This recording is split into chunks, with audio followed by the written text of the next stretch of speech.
He looked straight at me and said, "Just don't tell anyone you're my mother, okay?" As he smoothed his tie in the mirror of the hotel ballroom. The words fell so casually from his mouth, as if he were asking me to hold his drink or move out of the way. I blinked, thinking I must have misheard. But he turned back to the room, adjusted his cufflinks, and walked off to greet another group of polished men and women without waiting for a reply. That's how I ended up sitting alone at a round table set for 10, clutching a glass of water I hadn't touched. My name wasn't on the seating card. Guest of Mr. Grayson was all it said. Not Mrs. Grayson, not even Virginia, just a nameless placeholder. My own son celebrated that evening for being named partner at the prestigious Lawton and Bell firm, had invited me as a courtesy, and now, apparently, as a secret. He introduced me to one of the senior partner's wives as a neighbor from back home. I smiled politely, because what else was I supposed to do? Break the spell of his flawless reputation? Create a scene? At 78, you learn that dignity often comes down to knowing when not to answer. They didn't notice that I stopped eating after the first bite. No one asked where I was from or how I knew Eric. And when the speeches started, he stood tall under the spotlight, thanked his mentors, toasted his wife, and even cracked a joke about how some folks are lucky enough to be raised by a village. Laughter, applause. I sat still, afraid if I moved even slightly, the tears pressing against the back of my eyes would spill. I didn't stay for dessert. I waited until the jazz band started playing and the couples began to drift toward the dance floor. My bones ached. Not from arthritis this time, but from a hollowness I hadn't felt in years. I slipped my coat over my shoulders, nodded at the valet, and waited by the curb for my rideshare in silence. The downtown lights glittered too hard. When I got home, the living room smelled faintly of lavender and wood polish, like it always did. The lamp I'd left on cast soft shadows on the bookshelf, where pictures of Eric as a child lined the top. There he was at age 6 with a gap-toothed smile, holding a frog in one hand. At 12, standing beside me with a science fair trophy. At 17, in his graduation robe, arm wrapped tightly around my waist. I stood staring at them for a long time before taking my coat off. My feet were sore. My back was stiff. But what hurt the most was how easy it had been for him to erase me from his story. That night, I didn't cry. Not then. I made myself a cup of tea, set it on the kitchen counter, and didn't drink it. I sat at the table with the lights off, letting the dark wrap around me like an old sweater. And somewhere between midnight and morning, I made a decision. Not loud, not vengeful, but clear. Something inside me shifted like a bolt finally clicking into place. I would no longer pretend. He may be ashamed of me, but I was done being invisible. By morning, the silence in the house had settled into something heavier than usual. I made toast, but forgot it in the toaster. The kettle whistled until it ran dry. My hands were steady, but my mind kept drifting to his voice, so smooth, saying those words like they cost him nothing. I sat down at the kitchen table, the same table where Eric once built a solar system out of foam balls and string. It still had the scratch from when he accidentally sliced it with a box cutter, opening his first acceptance letter. Back then, he'd called me Mama, with wonder in his voice. Now I was a neighbor. I opened the drawer next to the fridge. It was full of neatly labeled envelopes, bills, warranties, donation receipts. Behind them all, in a faded manila folder, were the checks I'd written over the years. College tuition, first apartment deposit, bar exam prep course. More recently, a wire transfer for a down payment on their new home in Westfield Heights, a gated neighborhood I'd only seen in the pictures they posted online. I'd contributed $100,000 toward it. No thank you note. Just a brief message. Received. Appreciate it. He used to tell people I worked in education. Not a lie, not quite. I'd managed the library at the local community college for 30 years. I'd sorted donated books, fixed broken bindings with glue and string, taught computer basics to folks older than me. It wasn't glamorous, but it was mine. I never told Eric about the nights I skipped dinner just to save more for his college fund. He was going to get out, go far, become more than anyone expected of a single mother's son. He had. And somewhere along the way, that had become a problem. At 10:12 a.m., my phone buzzed.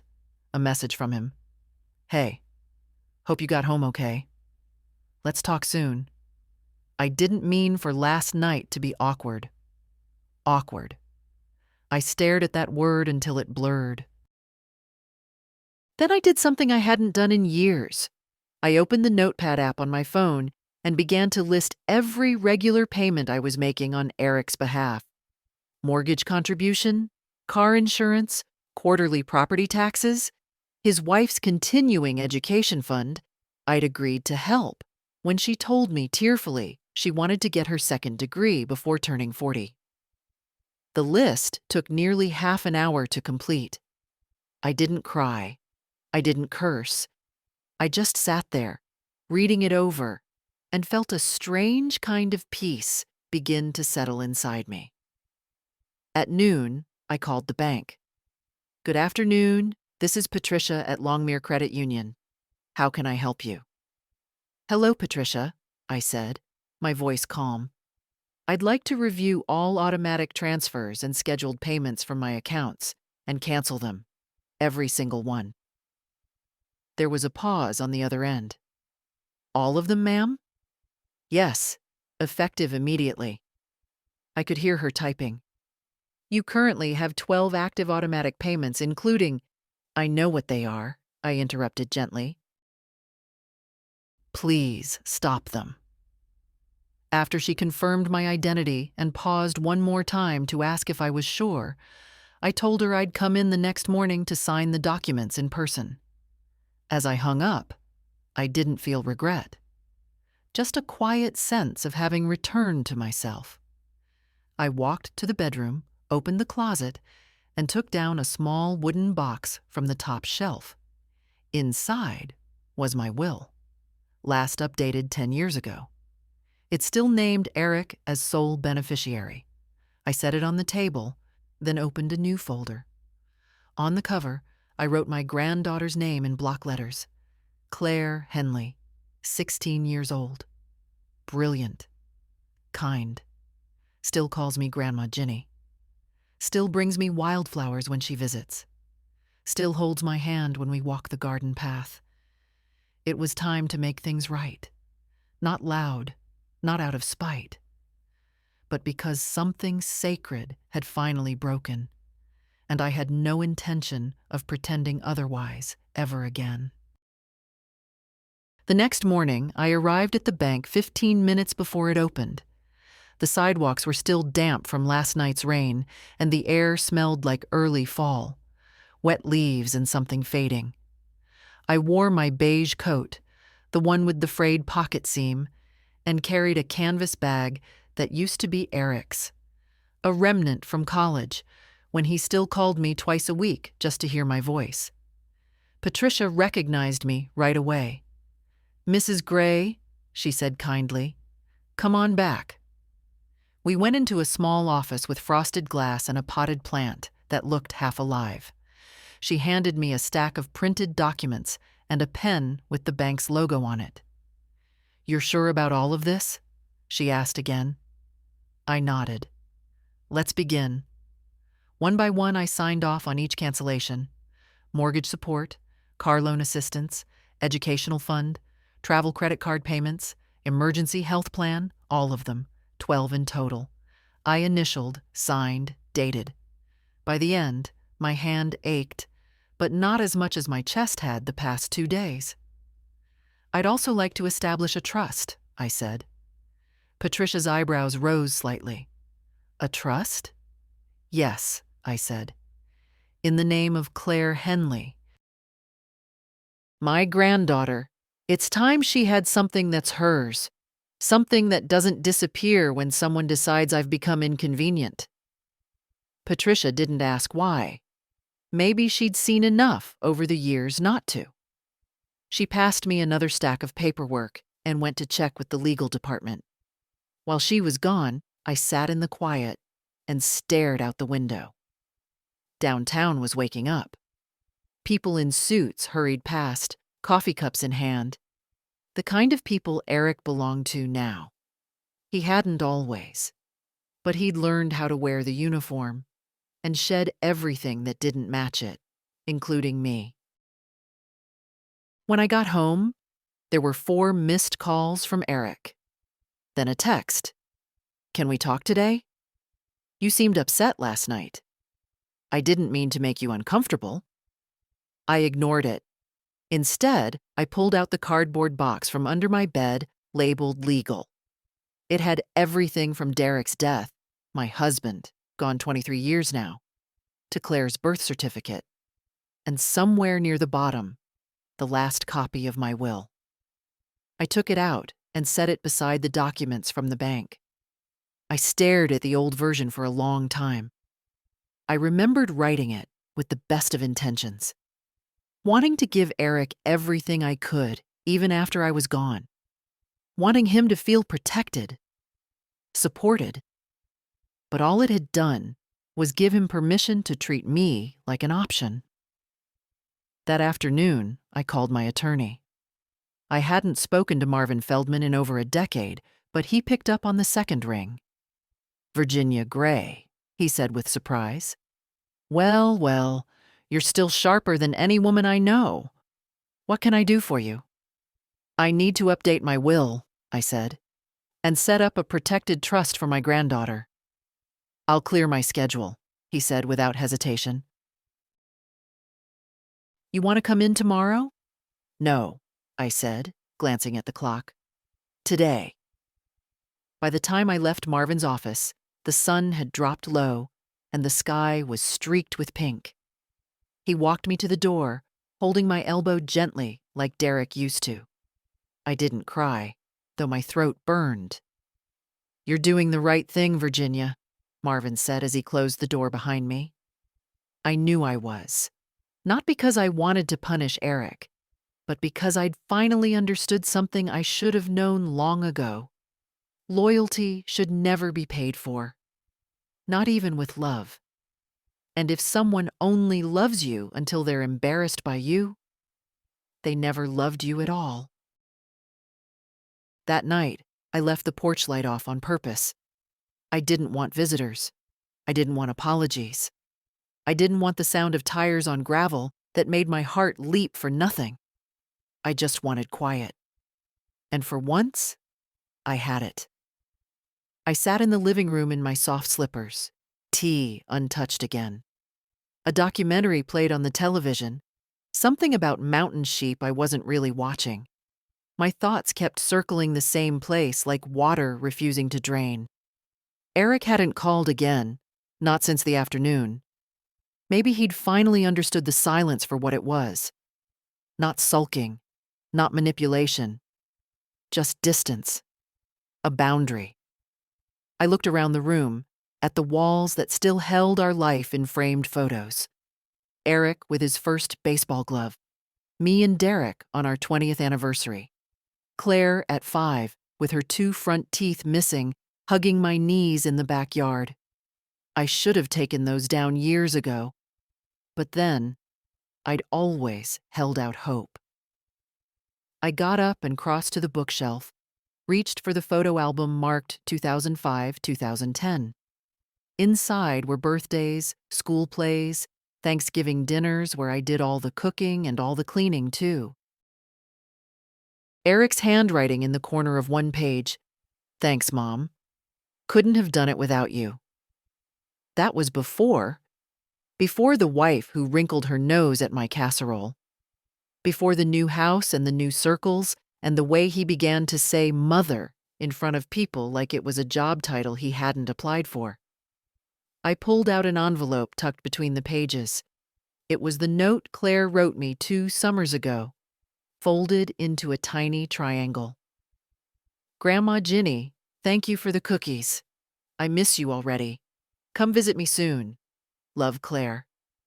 I pressed the paper flat and placed it on the coffee table. That was love. Simple. Honest. No shame wrapped around it. The doorbell rang just after 9 p.m. One long, steady chime. I didn't move. Then again. I rose, slowly, my knees aching, peeked through the window. It was him. Eric stood on the porch, hands in the pockets of his expensive coat, shoulders hunched against the cold. His car idled in the driveway. I could see a figure in the passenger seat, his wife probably, but she didn't get out. I opened the door, just enough for my voice to carry. What is it, Eric? He looked up, startled, maybe by the coldness in my tone. Maybe because I hadn't invited him in. Mom, he said, I've been trying to reach you. I know. He hesitated. Can I come in? No. Silence.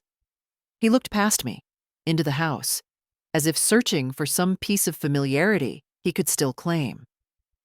You left the event so suddenly, I thought maybe something was wrong. Something was, I said. I heard you call me your neighbor. His mouth opened, then closed.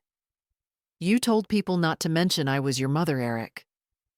I stepped onto the porch, pulled the door behind me. You made me a ghost in your life. He ran a hand through his hair, like he used to when he was 10 and caught lying. It wasn't like that. There were people there, important people. You don't understand what it's like in my world.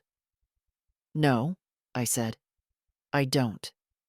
But I do understand what it's like to work 3 jobs so your son can live in whatever world he chooses, and then be told to hide who I am. He sighed. You're being dramatic. That word hit harder than I expected. Dramatic. As if decades of love and sacrifice were nothing more than theatrics. I'm tired, Eric, I said. I won't fight with you. I won't beg to be seen. He looked away. I stopped all the payments, I added. The bank knows. The lawyer knows. Everything's been updated. You'll get no more money from me. His head snapped back toward me. What? I've made other arrangements. Claire will be taken care of. She's the only one who's never treated me like an accessory to her life. He stared at me like he didn't know me. Maybe he didn't. Good night, Eric, I said, stepping back toward the door. Tell your wife I hope she enjoyed her ride in the car I helped pay for. I closed the door before he could answer. Locked it. Turned off the porch light again. Inside, the house felt warm for the first time in days. Not because anything had been fixed, but because I'd finally stopped waiting for someone else to do it. I didn't sleep that night, but it wasn't restlessness. It was something calmer, like sitting beside a field after the storm has passed, just watching the trees still swaying, listening to the silence that follows the wind.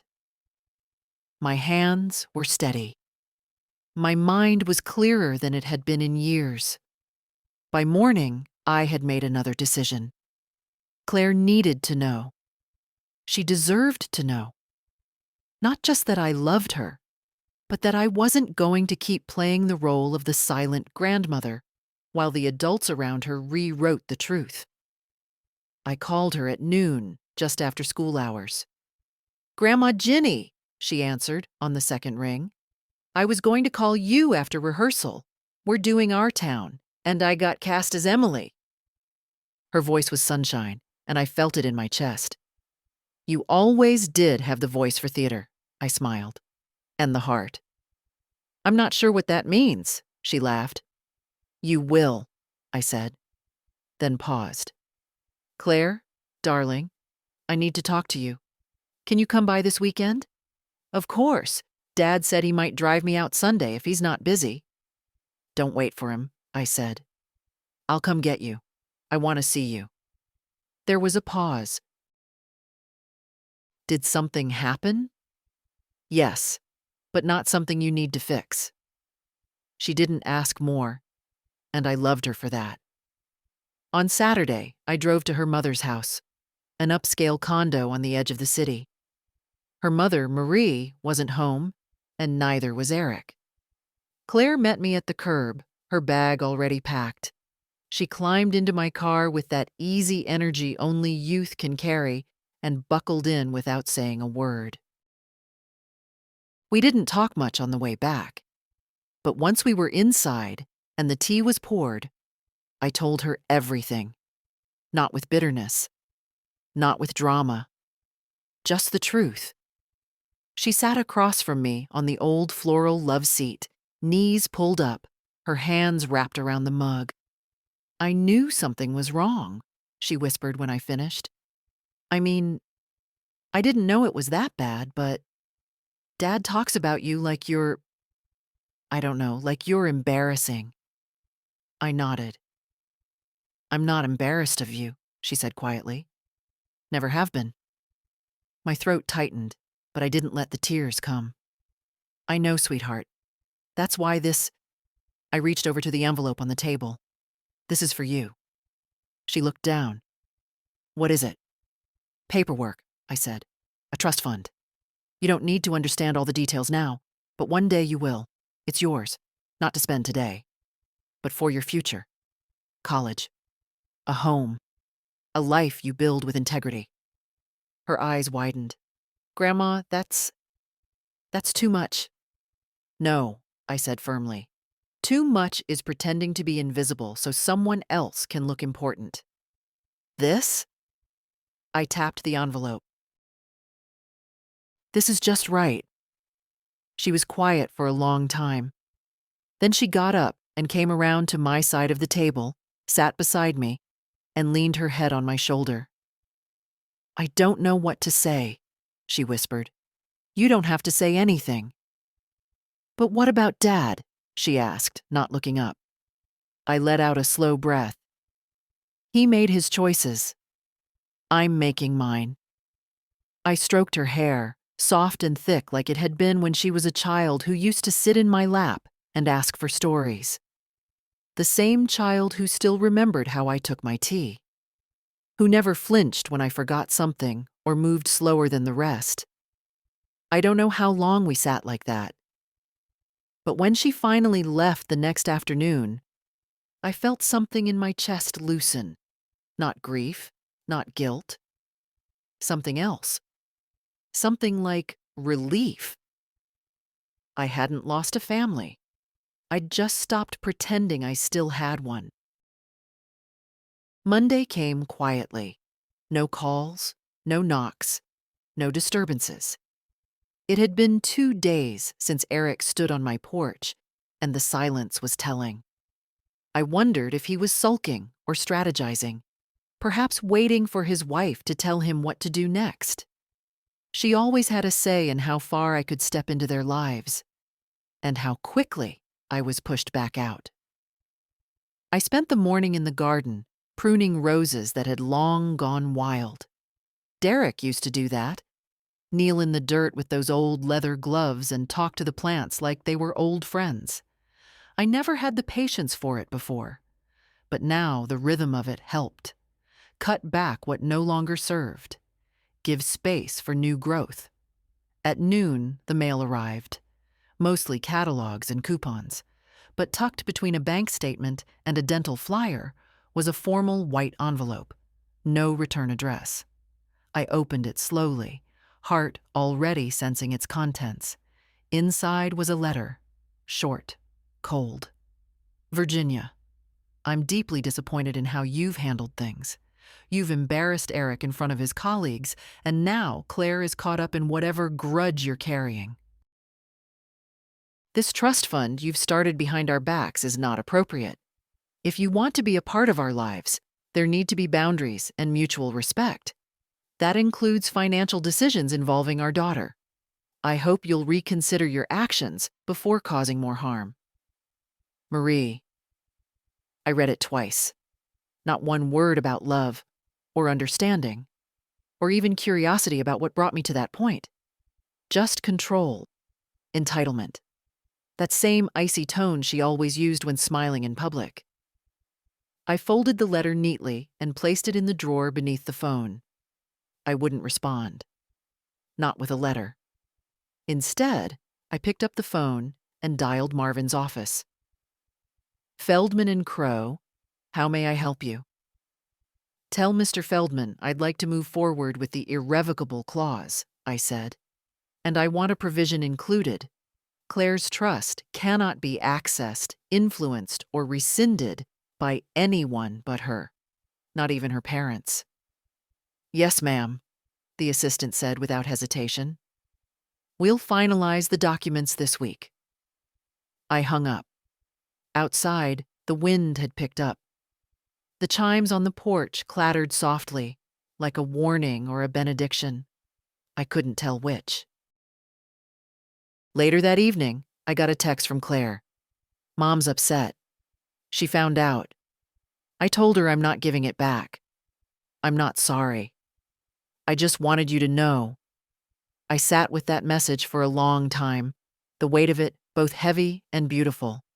She had chosen, not sides, not drama. She had chosen truth, kindness, loyalty. I typed back slowly, I know, darling, and I've never been prouder. After I hit send, I stood at the window watching the evening settle in.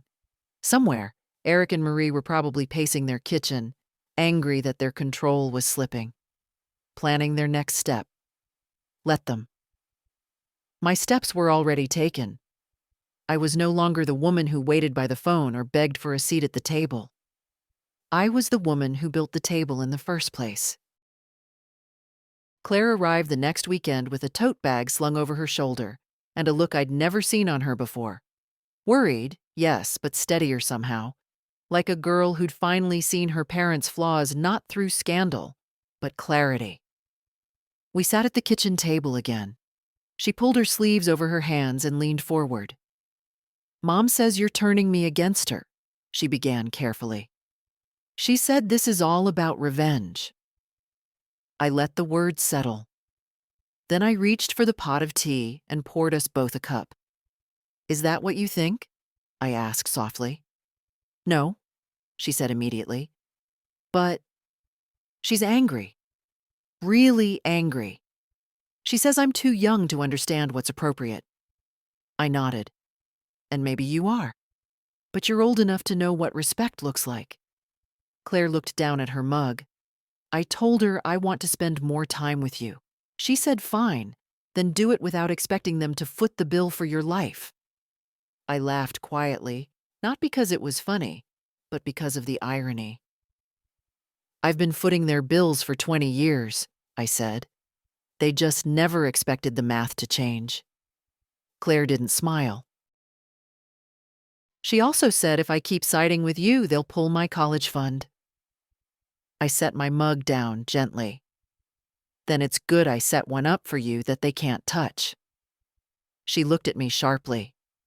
You really meant it. Of course I did.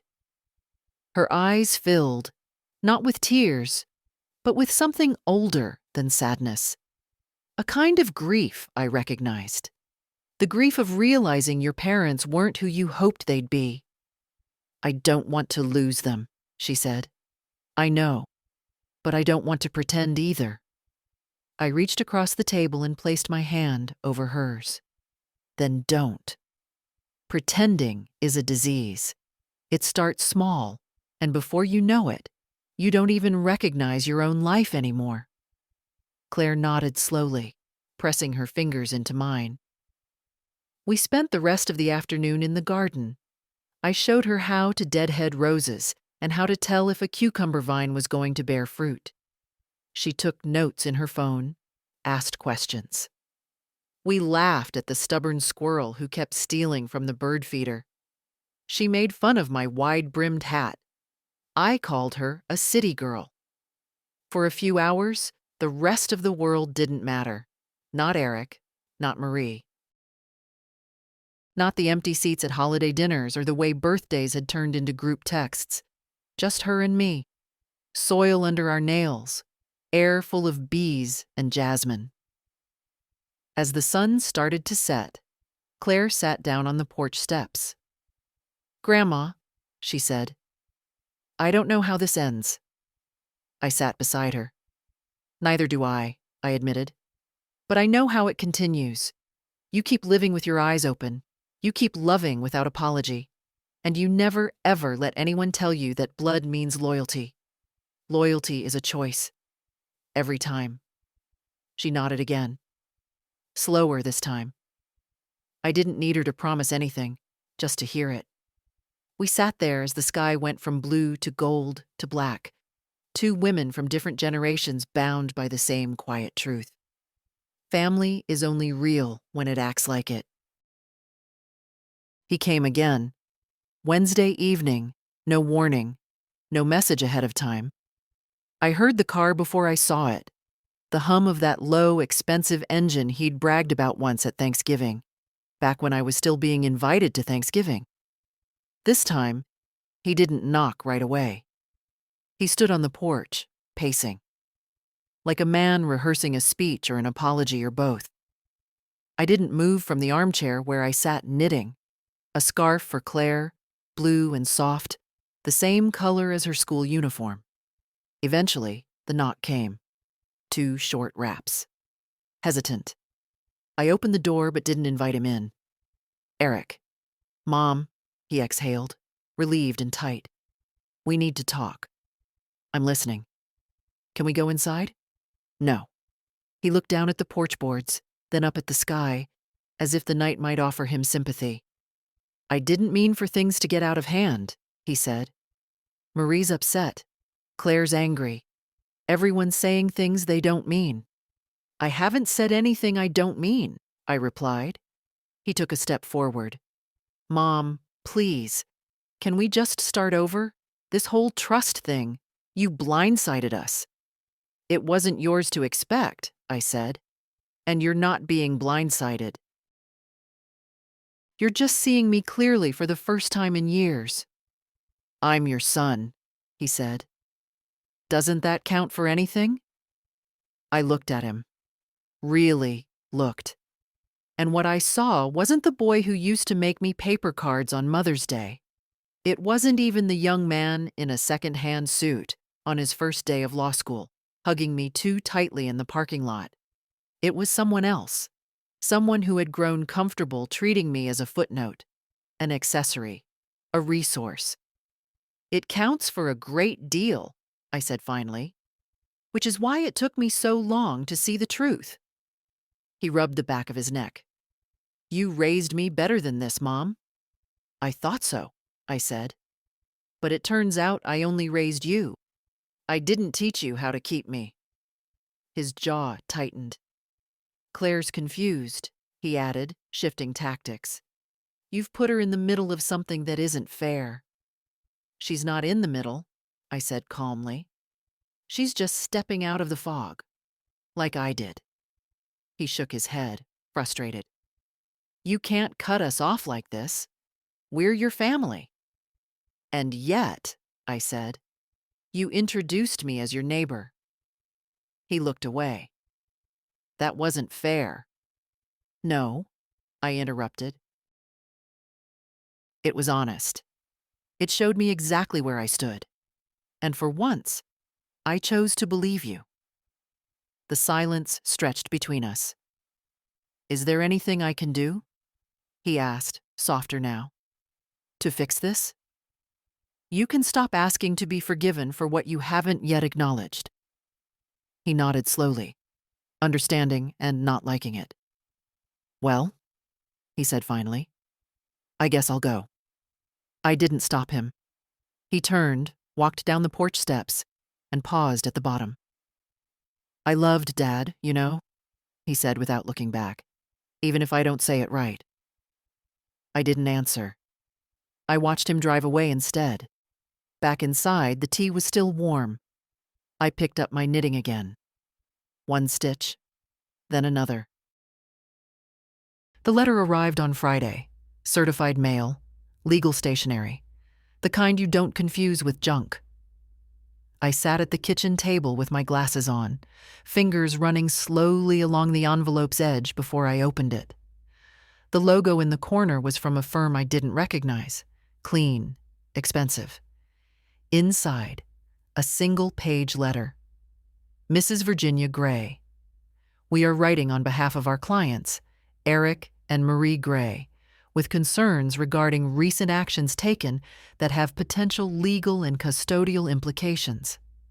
Specifically, the establishment of a financial trust for Claire Henley Gray without parental consultation has raised concerns related to financial coercion and undue influence. We request a meeting to discuss the scope of your continued contact with Claire and any financial decisions involving her to ensure compliance with appropriate boundaries and the family's best interests. Please respond within 10 business days. Respectfully, M. Hillman Partner, Weston and Vale, LLP. I stared at the page. Financial coercion. Undue influence. I folded the letter and placed it on the table. Then I laughed. Not bitterly. Not cruelly. Just softly, like a woman who has been underestimated one too many times. They had sent a lawyer. After all I'd done, after every tuition payment, every mortgage contribution, every quiet compromise, they were threatening me with legal boundaries.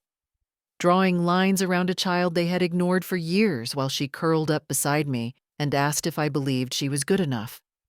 I dialed Marvin Feldman's number. "Virginia," he answered, cheerful. "I was just reviewing the documents for the final trust paperwork."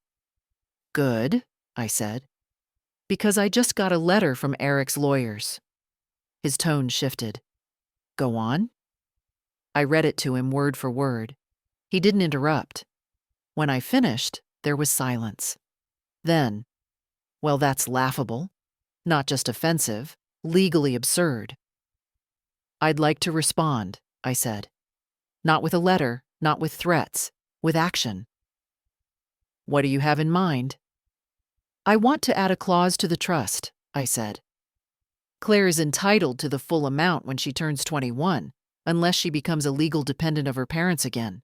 If that happens, the trust freezes until she regains full autonomy." Marvin whistled. "That'll send a message." "It's not a message," I said. "It's protection." He agreed. We set a meeting for Monday. After I hung up, I picked up the letter again. I considered burning it, but no. I slid it into a manila folder labeled simply, "Noise." Let them rattle their sabers. I was done with fear. That afternoon, Claire called. Her voice was tight. "Mom and Dad are saying you're trying to control me, that you're manipulating me with money." I sighed. "Do you believe that?" "No," she said quickly, "but it still hurts to hear." "I know. They said if I keep spending time with you, I won't be welcome at home anymore." I felt something cold settle in my chest. "Claire," I said, "you have a home here. Always." "I know," she whispered. "That's why I'm not scared." That night, I couldn't sleep. But it wasn't grief or anxiety keeping me up. It was the slow realization that love, when it turns into leverage, is no longer love. It's currency. And I was done trading with people who saw me only as a bank and a burden. My birthday came quietly that year. No cards from Eric. No message from Marie. Not even one of those automated happy birthday texts that people send out of guilt more than affection. I watched the mailbox with no real hope, and it did not disappoint. But I wasn't alone. Claire arrived just after noon, holding a paper bag from the bakery down the hill and a bouquet of daisies she'd clearly picked herself. Her cheeks were pink from the cold, her eyes bright with stubborn defiance. "Happy birthday, Grandma," she said. "They told me not to come, so naturally I came early." I smiled and stepped aside to let her in. She kicked off her boots like she'd always lived here and opened the bag. A lemon tart, just the way I liked it. Not too sweet, not too heavy. A little sharp, like life. We ate it in the kitchen with mismatched plates and chipped forks. The way we always had. And for once, I didn't feel like I was waiting for something else to happen. No call, no apology, no forced family dinner, just her. Claire handed me a card. Handmade, watercolor. On the front was a rough sketch of a chair in a sunlit room. Inside, it read, "For the woman who taught me that silence can be strength, that love doesn't mean sacrifice until you're empty, that roots are deep and not always where you plant them. I love you. Claire." I didn't say anything for a long time, just held the card in both hands. She reached across the table and squeezed my fingers. "You okay?" "I am now." In the afternoon, we went through old boxes in the attic. She asked questions about Derek, what his laugh sounded like, how we met, what kind of books he liked. I showed her the wedding photo where I wore a hat so wide it nearly blocked out the sun. She laughed and begged to borrow it for a school event. "Can you imagine Marie's face if I showed up in this?" she giggled. "She'd have a coronary," I said dryly. We laughed until we couldn't breathe.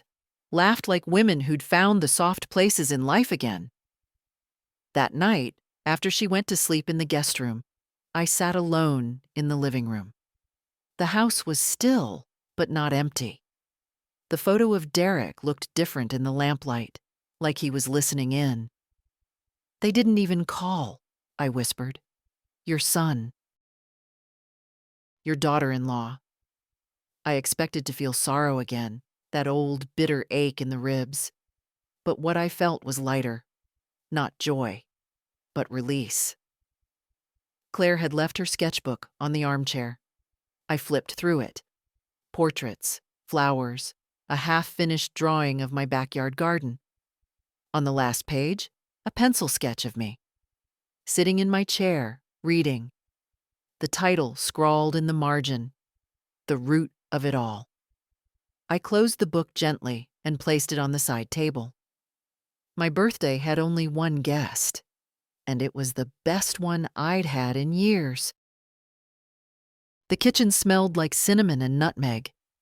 The crusts were cooling on the rack, 3 pies, not one, because once I started, I couldn't stop. My hands moved with muscle memory, steady and sure, as if they'd never once trembled over a bank transfer or a withheld invitation. It started as therapy. Something to do while the phone didn't ring. But by the second pie, I was thinking about the old bake sales at church.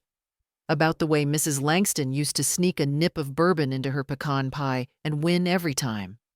About how I once sold out my lemon chess before the choir even finished rehearsal. I pulled out a notebook from the drawer and flipped to a blank page. Ginny's Pies. Orders. TBA. Pick up Friday evenings. No delivery. No guilt. It was silly, maybe. A hobby for an old woman with too much time. But it felt like something. A reclaiming. I called Lorene, the one neighbor who still remembered my birthday, the one who always brought extra tomatoes from her garden. "Think folks might want to buy pies again?" I asked. There was a pause. Then her laugh, raspy and bright. "Ginny, you could charge double and still sell out before supper." So I made a flyer. Nothing fancy. Typed and printed and taped to the church bulletin board and the window of the community center. By the end of the week, I had 7 orders. By the end of the month, 18. And for the first time in years, I was earning money that didn't go straight into someone else's need. It stayed in a tin box in my pantry, labeled "Just Mine." Claire helped design the little logo for my stickers, an old woman in an apron, her hand raised in a wave, a rolling pin slung over her shoulder like a sword. "It's you," she said, "but like a bakery superhero." I smiled. "Don't tempt me, child. I might start wearing a cape." The orders grew, but I didn't let it take over. I wasn't trying to build an empire. I just wanted a piece of my own life back. And somehow, the kitchen helped stitch something together inside me, something I hadn't even known was torn. One day, I overheard two women at the grocery store talking near the sugar aisle. "I heard the blueberry one sold out in 15 minutes, one said. "That Ginny's got a gift." I didn't interrupt. Just smiled to myself and pushed my cart along. Later that week, I got a text from Marie. "We heard you're selling pies. Is this supposed to embarrass us?" I didn't reply. I didn't need to. That night, Claire sat with me folding pie boxes. "They're jealous," she said casually. "Not because you're baking, because you're doing something that's yours." I shrugged. "Let them be." She grinned. "You're terrifying, you know that?" "No," I said, handing her another box. "I'm just finally tired of apologizing for being alive." I hadn't been part of the neighborhood in years, not really. Oh, people waved, sure. They nodded when I watered the garden or brought the bins in. But that's not the same as belonging. That's just manners. But something changed after the pies. It started with Mrs. Langley from 2 doors down. She stopped by with a jar of her raspberry jam and said, "You've got half the block talking again, Ginny. You'd think you invented crust." I laughed. We hadn't shared more than pleasantries in a decade, and now she was asking if I'd tried spelt flour. Then came Harold, retired postman, widower, always kept to himself. He knocked on my door with a tin of old recipe cards and said, "Figured you'd know what to do with these." His wife had written them in slanted cursive, everyone dated like a little memory. I took them with both hands and didn't say a word, but he nodded like I'd answered anyway. By the 3rd week, folks were stopping by just to sit on the porch a while. Sometimes they brought tea, sometimes silence. I didn't mind either. It felt like the house had started breathing again, like it was remembering that it, too, was part of something. Claire noticed it first. "You're famous," she grinned one afternoon, helping me box up 2 pecan pies. "Mrs. Finch said you're the reason her book club started meeting in person again." "Hard to gossip over Zoom," I said. Claire smiled. Then her face turned thoughtful. "Do you ever think about moving? Somewhere new?" It surprised me. Why would I? "I don't know, just if you wanted to start over." I looked around my kitchen. The old clock above the stove ticked 1 beat too slow. The curtain tie had been replaced 3 times over the years with mismatched ribbon. There was a crack in the linoleum that looked like a lightning bolt. "I did start over," I said. "Right here." And I had. Not with grand speeches, not with legal threats. Just by taking up space in my own life again. By doing small things, baking, planting, answering only the calls I wanted to. By refusing to let love turn into obligation and silence into currency. Eric hadn't contacted me in weeks, not since Marvin responded to the lawyers with words even I had to look up. The trust was airtight. The finances were separate. The message had landed. I was no longer an option. I was a decision he hadn't made, and now never would. I thought that would hurt more. But when I looked at Claire, tucking pie boxes into her backpack for her classmates, I felt only one thing: freedom. My family hadn't disappeared. It had just changed shape. It was early evening when I saw him again. The street was quiet. dusted with the soft orange of late sunlight. I was on the porch, tying twine around 2 stacked pie boxes for Mrs. Langley's daughter, when the black sedan pulled up across the road. At first, I thought it might be a delivery or a new neighbor. But then the door opened, and Eric stepped out. He stood there for a moment, looking at the house like it was something fragile. His coat was too crisp for the warmth. His hair had more gray than last time, and he looked tired, genuinely tired, not just busy. I didn't stand. He walked across the street slowly, like a man unsure of the welcome waiting for him. "Mom," he said, when he reached the steps. "Can I talk to you?" I gestured toward the porch chair across from mine. He sat, didn't take off his coat. For a while, we just listened to the wind. "I've been thinking," he said finally. "A lot." I said nothing. About Dad, about you, about Claire, about the things I let happen without really meaning to. I glanced at him. "You didn't let them happen. You chose them." He swallowed. "I know." Another pause. "She's not speaking to us anymore, not really. Not unless it's about school or the weather. Marie says you've poisoned her." I raised an eyebrow.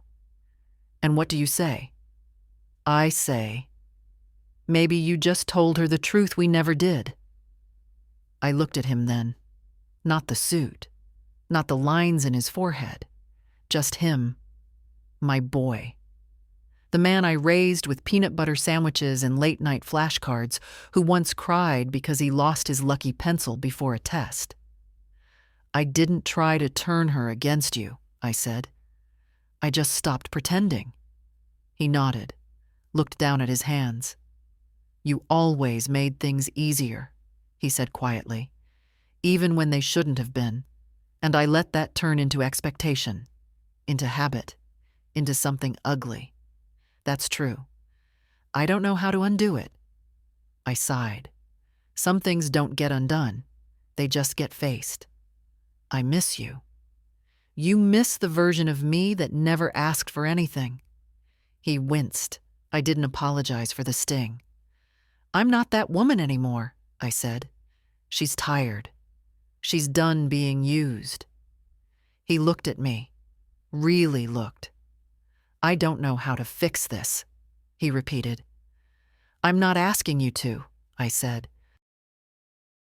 "I'm asking you to sit with what you broke." We sat in silence again, this time longer. The cicadas had started. Somewhere, a dog barked. A child laughed from the backyard across the street. "I'm sorry," he said. "Not yet," I replied. "But maybe one day." He stood, didn't ask to come inside, didn't offer empty promises, just nodded. "If I ever try to do better," I met his eyes. "Then do it for your daughter, not for me." He nodded again, walked back to the car, drove away, and I didn't cry. I turned back to the pies, tightened the twine, and wrote a small note for Mrs. Langley's daughter on the box. "Best served warm," like forgiveness. But don't rush either. I went back inside. Claire texted me later that night. "Mom says Dad came to see you. I don't know what he said, but thank you for not softening it. Some truths need to stay sharp a little while longer." I smiled. Typed back, "I didn't raise a fool. I raised a woman who knows her worth." I saw him once more after that, from a distance. It was at the grocery store, 2 aisles over. I heard his voice before I saw his face. Still smooth, still controlled, still trying to sound casual while discussing balsamic vinegar with someone on the phone. I didn't move toward him. Didn't hide either. Just stood there in the baking aisle, holding a jar of cinnamon and letting the moment pass through me like a wave that no longer knocked me down. He didn't see me. Or maybe he did and chose not to speak. Either way, I felt nothing. Not anger, not hurt, not hope. Just the quiet acknowledgement that whatever needed to be said between us had already been said, and that silence could be the end of something too. I walked home with my bag of groceries and put the kettle on. The house was warm, the garden was full. Orders were coming in for Thanksgiving pies. I was down to my last roll of stickers, and Claire had promised to bring more after her next art class. Life wasn't perfect, but it was mine. That night, I took out the photo albums again, not out of sadness, but curiosity. I flipped through the pages like a historian studying a woman I once was, the one who smiled too quickly, forgave too quietly, waited too long. There were good moments, real ones. I didn't rewrite them. I let them sit there beside the ones that hurt. That's what aging does. It teaches you to hold contradiction in your hands without flinching. I paused on a photo of Derek holding baby Eric in one arm and a shovel in the other, laughing in that big, open way he had. I touched the edge of the frame and said his name aloud, just once. Then I set it down and walked to the window. Across the street, Mrs. Langley's porch light flickered on. Somewhere nearby, a wind chime rang.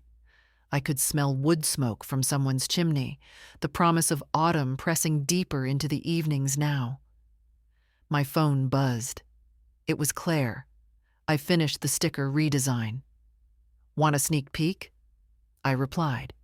Of course. 10 seconds later, an image arrived. A round label with my rolling pin logo, hand-drawn flowers curling around the edge, and in the center, in Claire's careful handwriting, Ginny's pies, baked with backbone. I laughed, out loud. When had I last done that? Laughed like nothing was broken? I typed back, perfect, and accurate. She sent a heart. I didn't need more.